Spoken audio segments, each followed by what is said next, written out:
todo lo que nos irrita sobre los demás nos puede conducir a un entendimiento de nosotros. Yo entiendo Inglaterra solo cuando la veo como suizo y me doy cuenta que no encajo. Carl Jung. Hola caminantes, soy Nico y esto es En el Camino Podcast. Espero que vaya todo bien y antes de empezar quiero anunciarles que abrí un canal de YouTube, @enelcaminonico. Lo pueden encontrar escribiendo En el Camino Nico todo junto en el buscador de YouTube.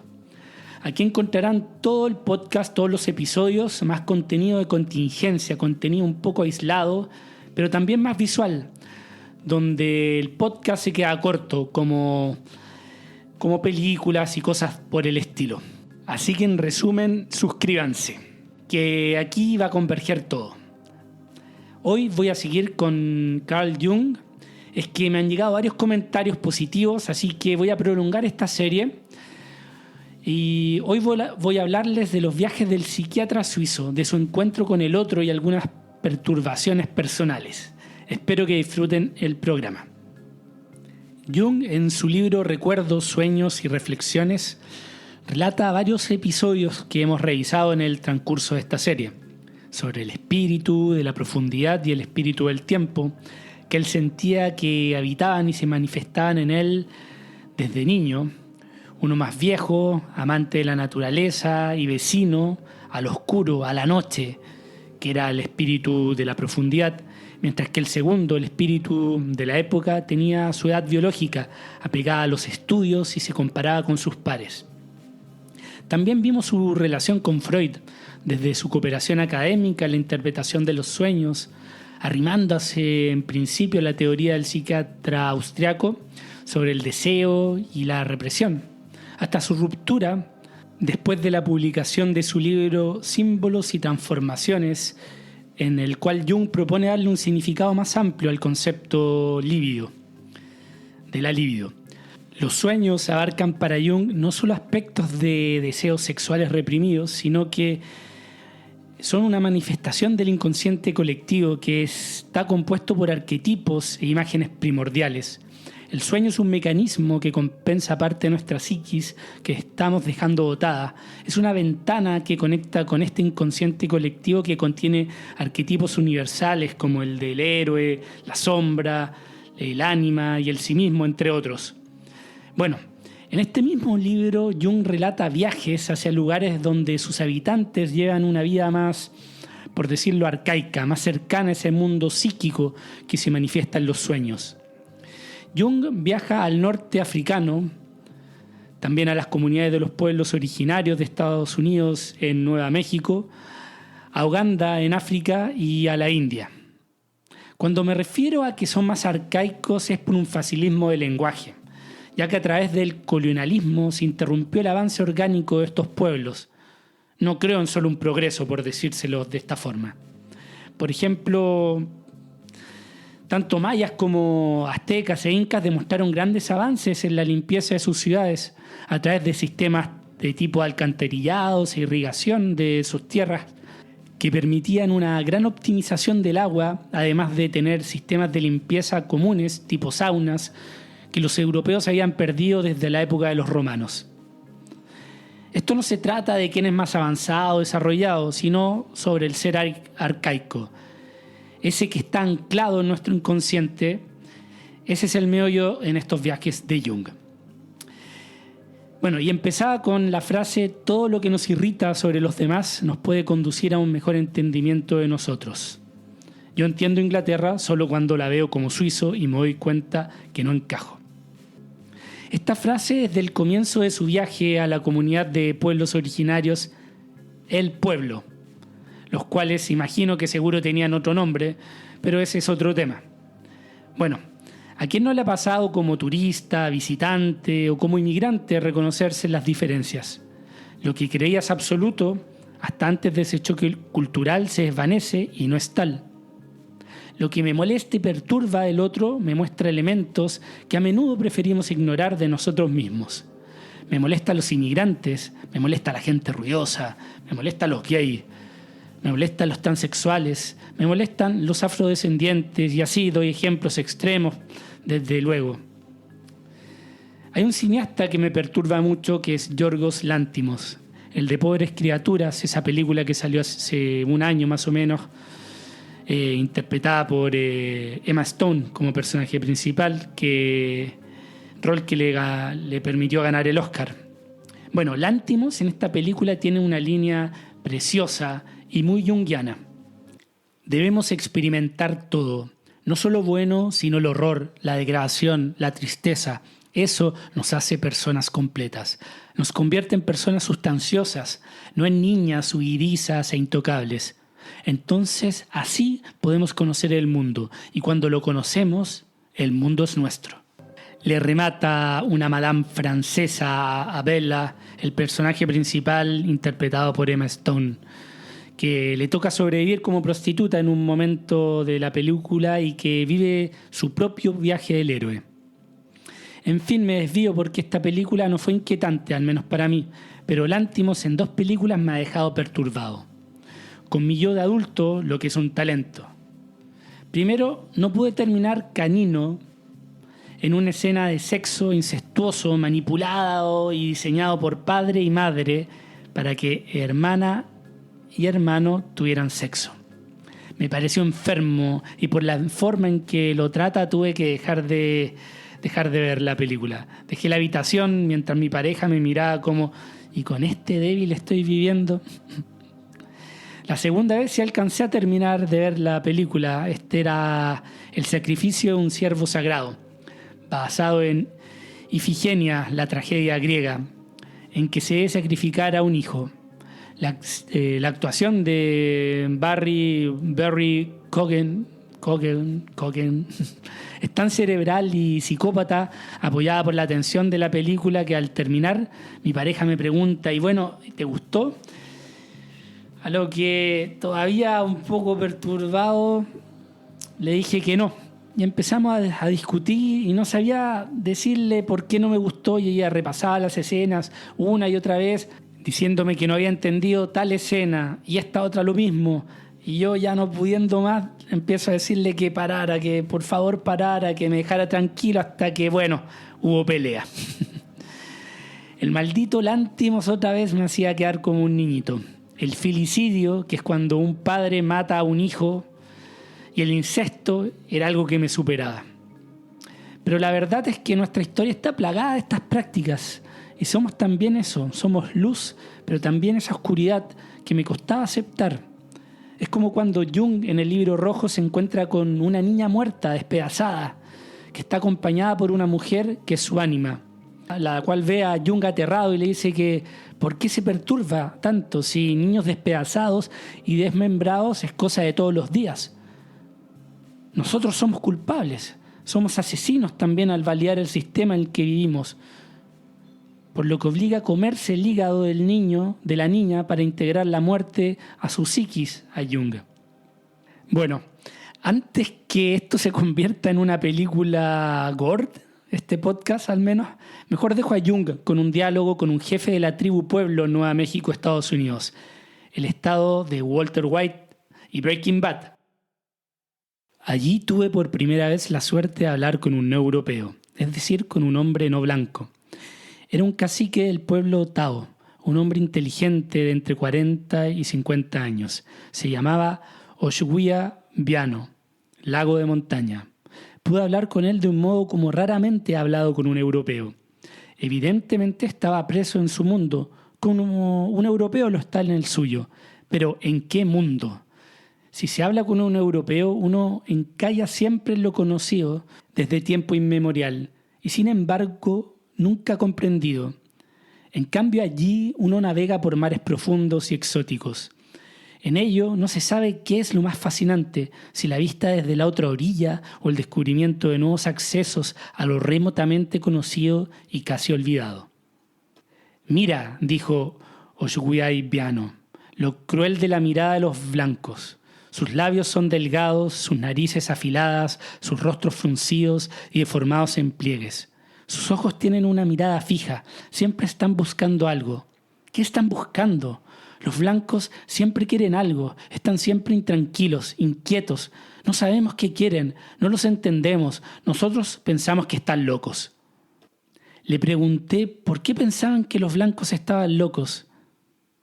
Ellos dicen que piensan con la cabeza, respondió. ¿Por qué? Eso es obvio. ¿Qué piensas de eso? Le pregunté con sorpresa. Nosotros pensamos aquí, indicando a su corazón.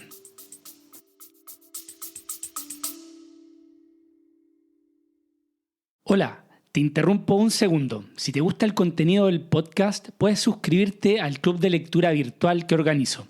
Un espacio literario y de sentido donde discutimos de libros y vivencias. Este octubre leeremos a Alice Munro Algo que quería contarte. Para dudas y las condiciones, escríbeme por Instagram a Nico en el Camino o por correo a contacto@enelcaminopodcast.com.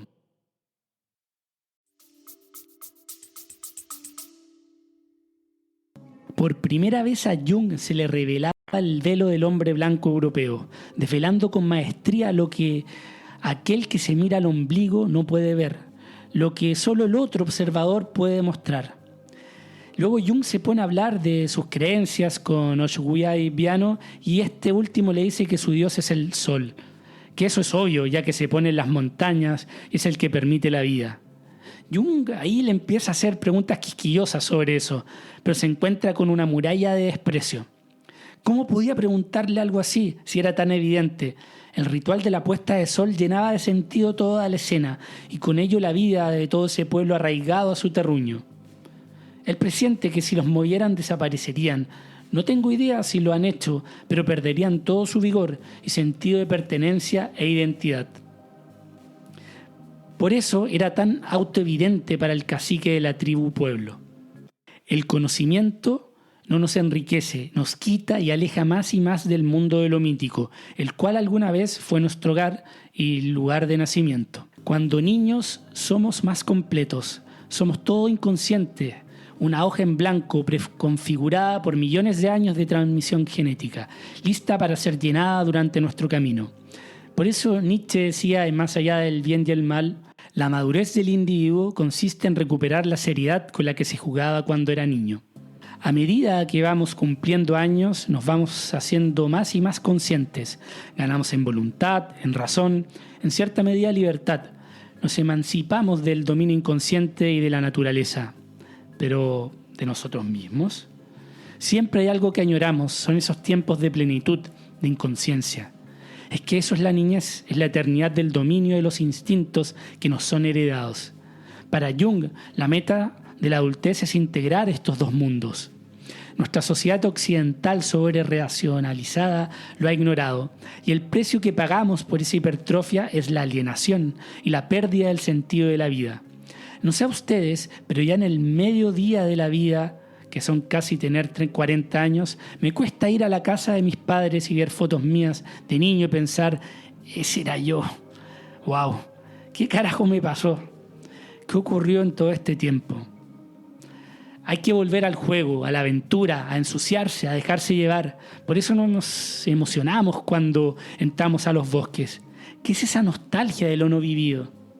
Ahí viene el costo de la verdad. Parece ridículo, pero estamos en esa misma encrucijada actualmente, en que hay una gran reacción y búsqueda hacia lo pasado, con esta oposición furiosa de los conservadores que se sujetan en los dioses antiguos, que no son más que cadáveres, y no dejan espacio a lo venidero, lo cual siempre reacciona a lo antiguo, a los viejos dioses. En esta batalla estamos. En otro viaje de Jung, esta vez a Uganda, el psiquiatra suizo se encuentra en un largo trayecto en tren y termina por dormirse. Poco a poco el tiempo fue refrescando y caí en sueños. Cuando el primer rayo de sol anunció el comienzo del día, me desperté. En este momento el tren, envuelto en una roja nube de polvo sobre nuestras cabezas, bordeaba una escarpada pendiente de rocas rojas. Sobre un pico rocoso había, inmóvil, una figura delgada y negra, apoyada sobre una larga lanza que miraba el tren. Junto a él se alzaba un enorme cactus en forma de candelabro. Quedé fascinado por esta visión. Era una imagen extraña, jamás vista, y a la vez como un sentimiento de déjà vu. Muy vivo, la sensación de haber vivido ya ese momento, y como si hubiera conocido de siempre aquel mundo separado de mí solo por el tiempo. Me parecía como si regresara al país de mi juventud y como si conociera a aquellos hombres de piel oscura que me aguardaban desde hacía 5.000 años. Jung se sentía perplejo en Uganda. Cosas inverosímiles para él en Europa le parecían perfectamente normales allí. Solo sabía que ese mundo le era propio de una manera extraña. Algo así también le pasa a Pablo Neruda cuando visita por primera vez Machu Picchu. Es lo que narra Vargas Llosa en la introducción de para mí el disco más significativo del rock chileno, Las alturas de Machu Picchu. Qué buen lugar para un cordero asado, primero bromea Neruda al entrar a Machu Picchu. Y luego Vargas Llosa lee al hoy cancelado poeta póstumamente.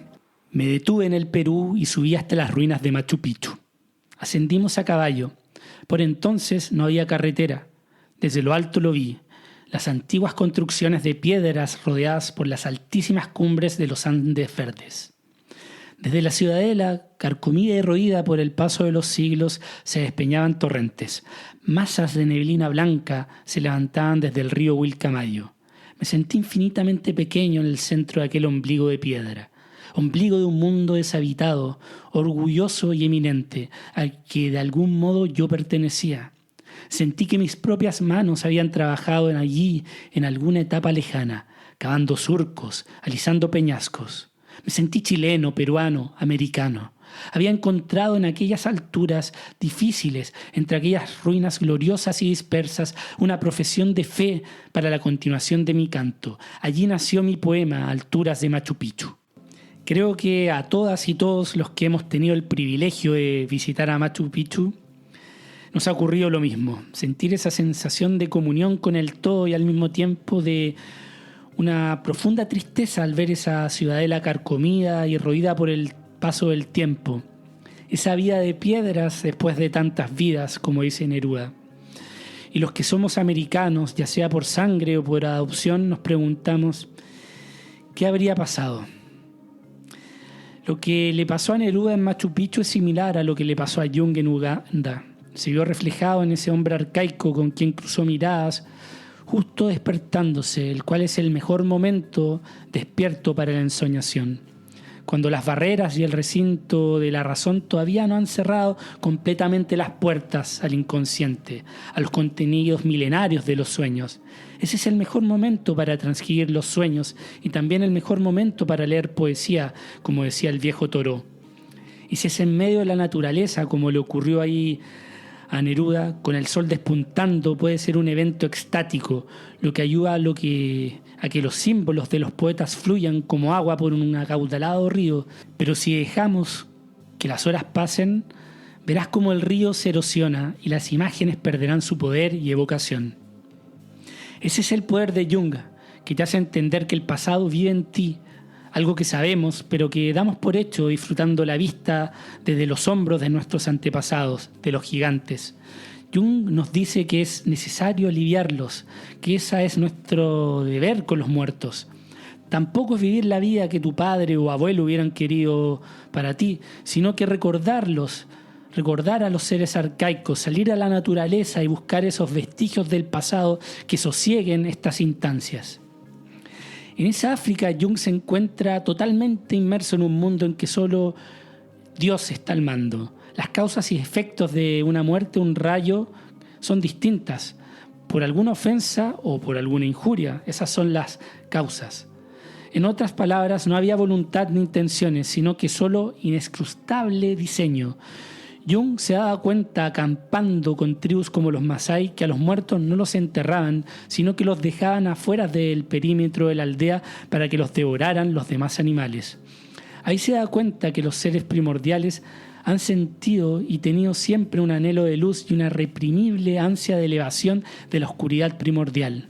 Es en la noche cuando cazan mayormente los leones y las hienas. Es cuando había mayor peligro para estos seres arcaicos. Es por eso que es tan celebrado cada amanecer, el momento en que la luz es Dios, el momento de redención, de liberación. Estamos contentos cuando la noche, que es cuando los espíritus están en circulación, se termina. Más que la noche que cubre todo de negro es la oscuridad que trasciende aquello. Esa ansia de luz es el ansia de conciencia. Y voy a terminar con el último viaje a India. Jung es invitado por los 25 años de la Universidad de Calcuta. Fue una invitación del otrora gobierno indio-británico, debido a la importancia del suizo y sus conocimientos del budismo, que él entendía como un pilar indispensable para Occidente. Jung, a diferencia de lo que pasó con los anteriores 2 viajes, sí pudo hablar con gente realmente empapada de la cultura de ellos, que la sabía comunicar. Además, reparaba detalles en todas partes como el siguiente. En Ceilán, recuerdo a 2 campesinos que conducían con su bicicleta sus carros en dirección contraria en una calle estrecha. En lugar de la esperada disputa, cada uno de ellos murmuró palabras de discreta cortesía que sonaban como Adukan Anatman, y significaba molestia pasajera, no hay alma individual. ¿Fue algo inusual? ¿Era típicamente indio? A Jung lo que le interesaba era ese estoicismo, por decirlo de manera occidental, de los indios. Le interesaba su naturaleza psicológica para enfrentar el mal y cómo era asimilado a la vida espiritual india y los países orientales. En conversaciones con chinos instruidos me ha impresionado siempre que es enteramente posible asimilar el denominado mal, sin por ello quedar mal ante los demás. No sucede así entre nosotros en Occidente. Para el oriental, el problema moral no parece figurar en primer lugar como entre nosotros. Lo bueno y lo malo están contenidos lógicamente en la naturaleza y en el fondo solo son graduales diferencias a una misma cosa. Me impresionó profundamente el ver que la espiritualidad india tiene tanto de bueno como de malo. El cristiano aspira al bien y queda a merced del mal. El indio, por el contrario, se sienta al margen del bien y el mal, o busca alcanzar este estado mediante la meditación o el yoga. Sin embargo, aquí surge mi objeción. En una actitud de este tipo, ni el bien ni el mal tienen contorno propio y esto causa una cierta tranquilidad. Jung entiende que no se cree del todo ni el bien ni el mal como algo absoluto. A lo sumo representa algo subjetivo, como mi bien o mi mal, pero nunca más que eso. Continúo. Se podría decir paradójicamente que la espiritualidad india está desprovista tanto del bien como del mal, aunque se halla tan abrumada por los antagonismos que necesita del nirvana para conseguir la liberación de lo contradictorio y de las 10.000 cosas más. El objetivo del indio no es la perfección moral, sino el estado de nirvana. Quiere liberarse de la naturaleza y por consiguiente quiere alcanzar en la meditación el estado de indiferencia y de vacío. Yo, por el contrario, quiero perseverar en la concepción viva de la naturaleza y de las imágenes psíquicas. No deseo ni liberarme de los hombres, ni de mí, ni de la naturaleza, pues todo ello constituye para mí prodigios indescriptibles. La naturaleza, el alma y la vida se me muestran como la divinidad manifestándose. ¿Qué otra cosa podría imaginarme? El supremo sentido del ser no puede consistir para mí sino en qué es, y no en qué no es o deja de ser. Para Jung no existe liberación a cualquier precio. No puedo liberarme de nada que no posea o no haya experimentado o realizado todavía. ¿Cómo puedo liberarme de la vida si la he rechazado como una seta? Si no me he entregado por completo a lo que podría haber hecho, y eso me refiero a lo que para mí es lo que más anhelo. Si prescindo de aquello es como si me amputara el espíritu en cierto sentido. Ahora, puede que naturalmente no me pueda dedicar plenamente a aquello, pero dando pelea.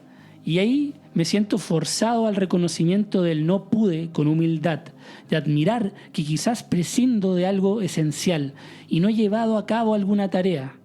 Un conocimiento de este tipo sobre mi insuficiencia ayuda, sustituye la carencia de hechos positivos. Jung no puede comprender que se renuncie desde el primer minuto. No solo el intentar y no lograrlo es romántico, sino que te muestra dónde fallaste y ahí, le das de nuevo. Además, un ser que no haya pasado por el infierno de sus pasiones no las habrá dominado nunca. Las pasiones se encuentran entonces en la casa contigua y sin que él lo advierta, puede surgir una llama y pasar a su propia casa. Si no, pregúntenle a los curas o a todos los santos o a todos los adictos. Cuanto más se reprime, siempre hay una bestia interna enjaulada en los calabozos del espíritu, ansiosa por liberarse. Jung veía un peligro en esta renuncia, a esta renuncia casi nihilista, porque en cuanto uno se abandona demasiado, se posterga o casi se olvida de sí mismo, existe la posibilidad y el peligro de que lo abandonado o pospuesto vuelva con redoblada fuerza, como es el caso que decía de los adictos o la gente que hace estos votos al celibato casi, no tan naturales, que solo reprimen y terminan rompiendo con aún más fuerza lo renunciado. Hasta que no hagas consciente lo inconsciente, este dirigirá tu vida y tú lo llamarás destino. Tal vez esta última frase de Jung defina todo este podcast. Y ya me empiezo a despedir. Y si les gustó este episodio, hagan boca a boca, envíenselo por WhatsApp a un amigo o amiga que le pueda gustar este asunto de los sueños de Jung. Y suscríbanse a Spotify y ahora a YouTube, que me ayuda un montón para amigarme con el dios algoritmo. Y si quieren involucrarse activamente a ayudar a este canal, a este podcast, pueden hacerlo en el Club de Lectura. Este mes de octubre vamos a leer a Alice Munro, a la reina del cuento, de la traición y lo extraordinario en lo mundano. El primero que comparte el capítulo se lleva un descuento. Escríbame por interno, cualquier duda. Hasta la vuelta. Chau.